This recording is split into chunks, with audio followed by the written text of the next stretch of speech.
Bonjour à tous, je suis très heureuse de vous retrouver aujourd'hui pour la 30e vidéo de mon défi 30 vidéos en 30 jours.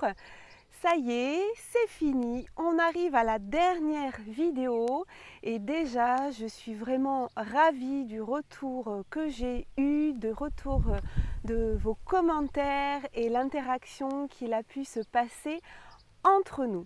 Mais aujourd'hui, eh bien, je n'ai pas fini de présenter les personnes qui m'ont inspirée.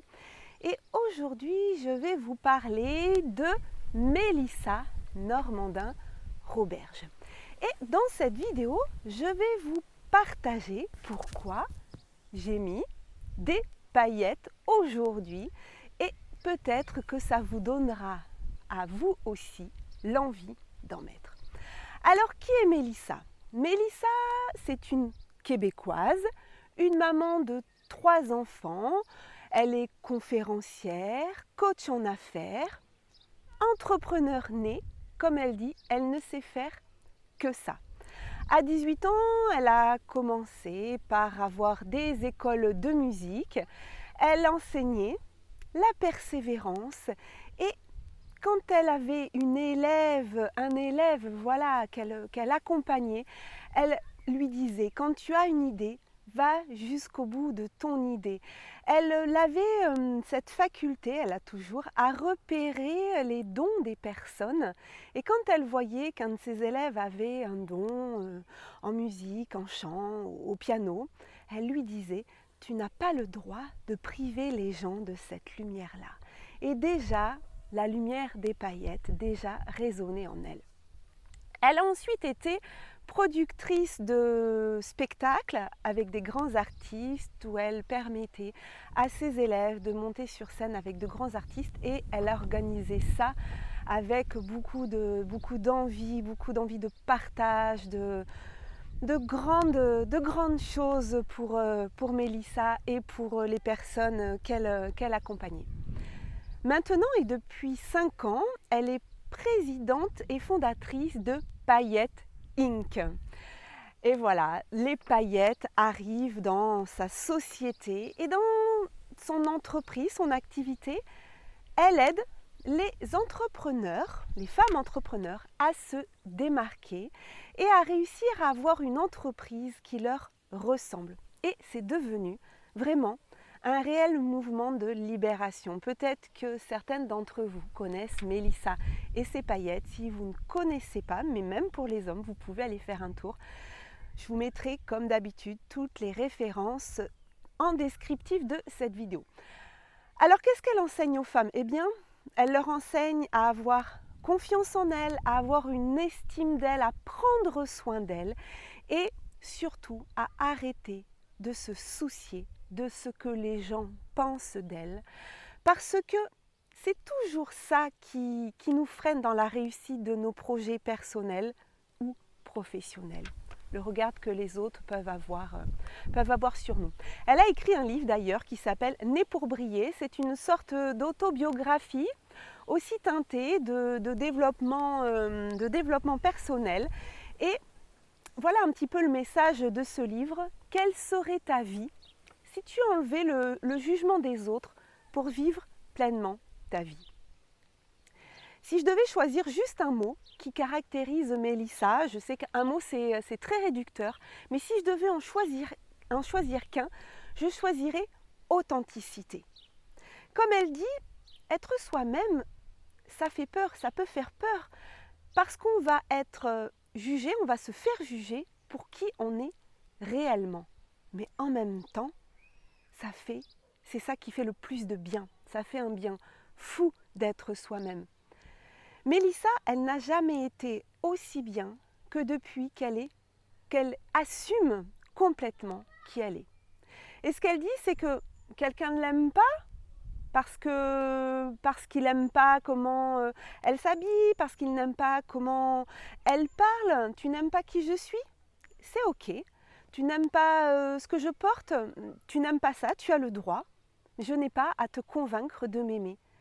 Et quand on est dans cette démarche de ne pas avoir à convaincre l'autre de nous aimer, eh bien, ça crée une libération. On n'est plus sous l'emprise de devoir plaire aux autres et on peut enfin assumer pleinement qui on est. Quelle a été cette prise de conscience chez Mélissa? Quel a été le déclic? Parce que, bien, je vais tout vous dire, elle n'a pas tout le temps été comme ça, libre d'être qui elle est. Alors elle raconte dans certaines interviews que pendant très longtemps, elle a eu peur du jugement des autres et puis se sont passés 2 déclics. Son premier déclic quand elle a eu 30 ans. Et oui, ça peut paraître insignifiant, mais pour elle, quand elle a eu 30 ans, elle a pris conscience de tout le temps déjà vécu sans oser. Et elle s'est dit, ah mais c'est ça la vie quand on n'ose pas. Ces 30 années-là, en fait, je vais vivre les 30 mêmes années après. Et là, ça a commencé à la titiller, à se dire, non, c'est pas possible, je ne vais pas refaire 30 ans comme ça. Et la deuxième prise de conscience, le deuxième déclic, elle raconte, voilà, c'est une anecdote qui peut paraître complètement insignifiante, mais pour elle, ça a eu vraiment de l'impact. À un moment donné, elle était dans une soirée, où c'était une soirée où il fallait s'habiller en robe de bal, et puis après cette soirée, il devait aller dans un restaurant, mais un restaurant pour le coup, un restaurant traditionnel où on n'arrive pas en robe de bal, et donc elle s'est retrouvée dans ce restaurant, habillée comme une princesse. Et puis à un moment donné, il a fallu qu'elle aille aux toilettes. Et donc se lever avec cette robe de bal et passer devant tout le monde. Elle s'est dit, je vais mourir. Passer devant tout le monde comme ça, avec cette robe de bal, cette robe de princesse, alors que personne n'est habillé comme ça, je vais mourir. Bien sûr, elle est quand même allée aux toilettes et au retour, alors effectivement, tout le monde l'a regardée bizarrement, et au retour, elle réalise bien que non, qu'elle n'est pas morte, qu'effectivement tout le monde l'a regardée bizarrement, mais qu'elle n'est pas morte. Et elle se dit, mais tout ça pour ça, j'ai fait tout ça pour ça. En fait, je me suis prise la tête, alors qu'il n'y avait pas de danger de mort. Ça y est, je l'ai fait. Et là, ça a été le début de quelque chose. Ces 2 événements ont commencé dans sa tête. La graine était semée et ça a commencé à germer. Mélissa aussi, elle nous apprend le principe de plaisir, mettre du plaisir dans ce que l'on fait. Et elle dit, c'est un privilège le matin de se lever, c'est aussi un privilège le soir de se coucher. Est-ce qu'entre les deux, je peux faire quelque chose que j'aime et être ce que j'ai envie d'être? La notion de plaisir aussi. Et oui, on ne vit pas notre vie pour se prendre trop au sérieux, se prendre trop la tête. On peut aussi mettre des paillettes dans notre vie et faire des choses vraiment qui nous donnent envie. Et pour cela, donc, elle a créé effectivement Paillettes Inc., où elle accompagne des femmes à vivre la vie de leurs rêves, à oser. Et elle a organisé un événement à Paris auquel je n'ai pas eu la chance de participer, mais vraiment si ça se reproduit, ça sera avec grand plaisir, qui s'appelle le bal des paillettes. Alors c'est une journée où il y a des conférences sur la confiance en soi, sur la peur du jugement, et c'est un séminaire spectacle. Le soir, il y a donc le bal des paillettes pour célébrer la personne que l'on est. Et là, on est invité à s'habiller comme on le souhaite, se préparer sans avoir peur du jugement. Donc les filles, elles mettent des robes de princesse, des robes de bal, elles se maquillent, les hommes peuvent venir aussi, habillés comme ils le souhaitent, mais peut-être que c'est la seule fois dans leur vie où elles peuvent mettre une tenue qui les magnifie, comme dit Mélissa, de revenir à l'idée que devenir une femme, c'est beau. Et les femmes, au cours de cette soirée, eh bien, se disent mutuellement qu'elles sont magnifiques, elles se connectent entre elles, elles se reconnectent, et elles sont toutes habillées en princesses, donc c'est toutes des princesses. et être soi sans le regard des autres, librement, se détacher de ce que les gens pensent de nous. Bien tout ça, ça nous permet de réaliser nos rêves. Et pour elle, la vie, bien, c'est un jeu. Et comme je le disais avant, il faut arrêter de se prendre au sérieux, que la vie, c'est une belle aventure. Et quand on arrête de se prendre au sérieux, ça devient plus léger et automatiquement, le regard des autres commence à disparaître. Parce que moins on met notre attention sur cette chose-là, sur le regard des autres, et bien moins on le voit et plus on est libre. Donc voilà Mélissa, je voulais vraiment parler de toi, même si je n'ai pas eu l'occasion de te rencontrer. Voilà, je n'ai jamais rencontré Mélissa.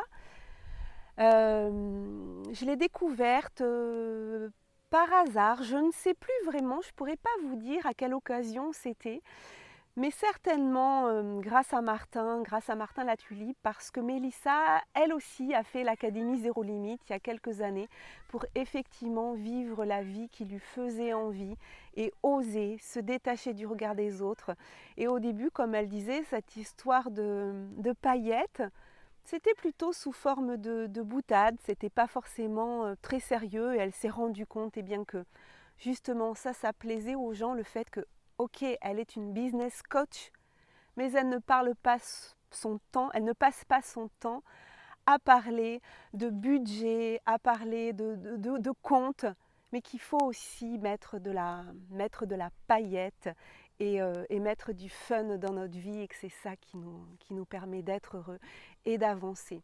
Alors bien, le message que Mélissa porte me parle énormément, se détacher du regard des autres, c'est pas toujours facile parce que suivant l'éducation qu'on a eue, suivant les rencontres qu'on a faites, on peut avoir ce besoin de reconnaissance.